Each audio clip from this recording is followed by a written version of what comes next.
kuthiwa kuwona ke loyo mhlangano lowo igama likaNkani lavela ke nanjengomunye wabasolwa kodwa ke uMakhubo washo ukuthi ke uyangabazi noma unongabaza ke mayelana nokubandakanyeka kukaNkani nanjengoba washo ukuthi ke kwakuyena owambopha embophela ke icala eKZN. uGeneral Sibiya wakholwa ke lokho esithi ke kuyazwakala nami futhi ke ngapha. General, were you present when this meeting took place? My Lord, I was the one who initiated the meeting Wawukhona yini general ke kuwona lo mhlangano yimina ke owenza ukuthi umhlangano because I suspected that maybe somebody who sent Zungu to me is playing the game. ngoba ke nganginokusola ukuthi ke mhlasimpe umuntu akuyena owathi mina ke umuntu nje cha odlalayo onomdlalo thizeni awudlalayo. I found out the case was with Warren Usamaku from the police side. Ngaye ngathola ke ukuthi ke kuhlangothi lamaphoyisa ukuthi icala leli ke lalinaye noma lali. I did not want to rely on Makubu only. I said from my side. Now I was doubting something. I must get somebody who is neutral, who is not a policeman, though he was an ex-police general. By that time, General Sibiya was working at Metro Johannesburg. He was no longer in the police service. Ngangafuni ke ukuthi ke manje ke ngimakhubo kuphela ke ngangifuna ke umuntu ke manje ongasiyona ke oyisa umuntu nje oyimele ke ingakho ke ngakolwami uhlangothi ingakho ke ngathi ngasondeza noma ngabiza Sibiya owayephambilini kodwa ke manje wayisebenzela ke Metro Department. My Lord, indeed they came and I was with Zungu. Ngempela beza nkosenkantolo futhi ke ngangindawonye noZungu. I explained to Zungu that the people who are coming, one is the investigator, the other one is an ex-police officer. But I want them to hear your story. Ngase ngimtshela ke ukuthi ke labantu ababili abezayo omunye wabo yiphoyisa umseshi ke noma ke umphenyi walo icala leli omunye kwakuyisa ngifisa noma ngifuna ukuthi ke bezwe okusho. And then when we were there, it is not a hearsay. I was there in charge. Manje ke ngaleso sikhathi leso ke babe lapho akusiwa inzwa bethi yimina ke ngangikhona kwakuyimina owaye. And I was surprised that the police never took a statement from Makubu as well as General Sibiya.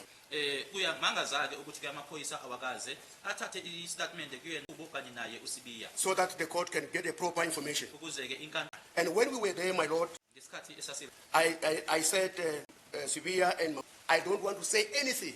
I want good constable to relate you the story and keep quiet. ngathi ke Makhubo kanye nawe Sibiya akukho mina ke ngifuna ke uconstable lona kube uyena ke oyikhulumelayo. He told them exactly what he told that we get it from Gwabini. But again, he said that the other one is Nkani. Wabatshela kanye lokho ke wathi ke wakuthola kuGwabi kodwa inde washo wathi omunye kwakuuNkani Who was part of those people. owayeyingxenye yalabo bantu labo. And he said he didn't lie. Washo wathi wayengaqanga. And then Makubu then took a docket of Senzo Moyi, Base uMakhubo ethatha ke idokodo lika Senzo Meyiwa not a duplicate.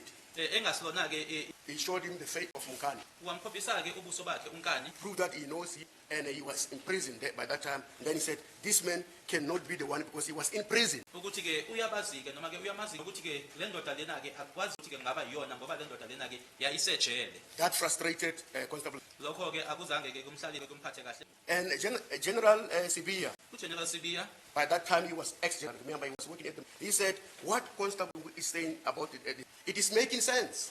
ukhumbuleke ngaleso sikhathi leso ke uGeneral Sibiya wayengasasebenzi ke emaphoyiseni wathi lokhu okunya uyena uConstable Zungu ngaye uGwabi into ezwakalayo. My Lord, if they can call General Sibiya, he will say exactly what I'm saying now. Also Makubu will say exactly what I'm saying. Uma ngabe kungabizwa uGeneral Sibiya ubizwe uMakhubu bangasho lokhu Thank you, General. Let's proceed to paragraph 8.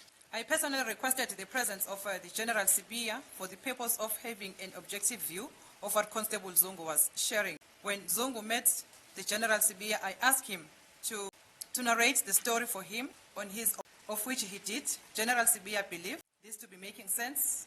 Warrant Officer Makhubu had his reservations. I was later informed by Constable Zungu that he met with Colonel Buthelezi and Warrant Officer Makhubu, but they do not believe him. Here Zungu in brackets said he was accused of working with me to protect the Kumalos. I then told him that if this is the case, then he hit a brick wall because they were supposed to investigate and follow up the facts and evidence. Mina ke ngase ngicela ke ukuba khona kwakhe owaye uGeneral Sibiya ngokuthi ke abe khona ke lapho ukuthi ke azoba okuvulwakhe kwaloko uConstable Zungu wayekusho. uZungu uma ke ehlangana naye uGeneral Sibiya ngamcela ukuthi ke akhulume lokho ayekusho yena ngokwakhe ekuyinto ke ayenza uGeneral Sibiya wakholwa ke lokho ethi ke kuyazwakala. Warrant Officer Makhubo yena ke wayenokungabaza ke kamuva-ke ngase ngitshelwa-ke uyena uConstable Zungu ukuthi wahlangana noLieutenant Colonel Buthelezi kanye no-Warrant Officer Makhubo, kodwa-ke bona-ke babengamkholwa.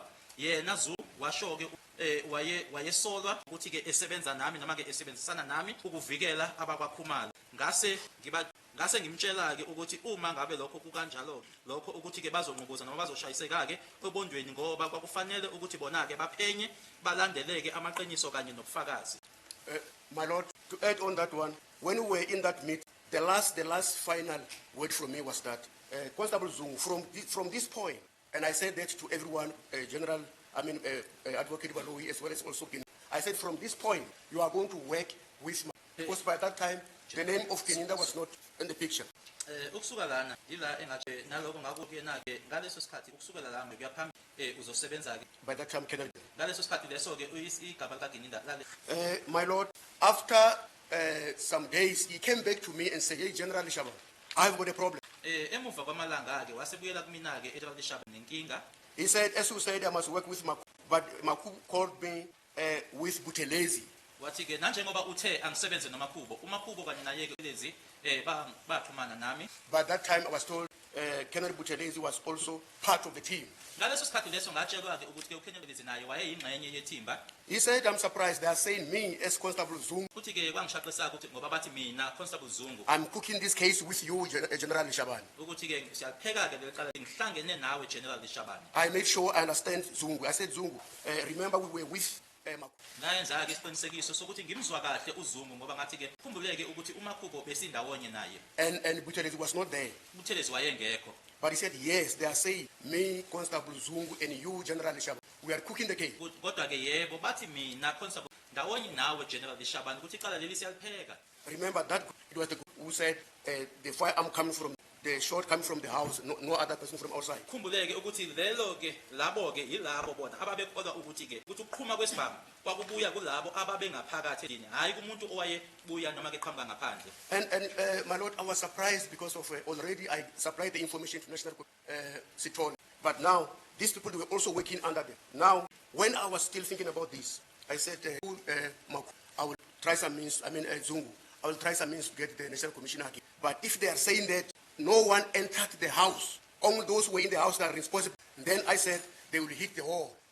Ngase kwangimangazake lokho ngoba manje-ke lolu daba la seludluliselwe-ke kuyena-ke uNational Commissioner ngathi-ke kuyena-ke uZungu-ke ngizozama-ke ukuthi-ke lokhu-ke xazulule ngoba-ke manje uma kuwukuthi bona bakholelwa ukuthi yilabo noma bakholelwa kuloko abakushoyo ukuthi yilabo abaphakathi ukuthi-ke babezonqubuzana noma bezoshayiseka obondeni. In this paragraph 8, line number 6, you said Warrant Officer Makhubo had reservations. What did you mean by that? Yeah, because he was sort of saying to Zungu, he himself, Makhubo, arrested Nkani, and there was no way in which he can be involved. Because at that time, he was in prison. Lana-ke ku-paragraph 6 noma-ke ku-line 6 uthi-ke u-Warrant Officer Makhubo wayenako-ke ukungasithathi-ke noma-ke ungakholwa-ke lokho kushiwo noma-ke ungabaza kusho ukuthini ngoba yena-ke u-Warrant Officer Makhubo watshela uConstable Zungu uyena owabopha uNkani ukuthi uNkani ngaleso sikhathi leso-ke wayesejele. And he never refused to work with Zungu. Futhi-ke akaze anqabe ukusebenza noZungu. He said we'll go on with the investigation.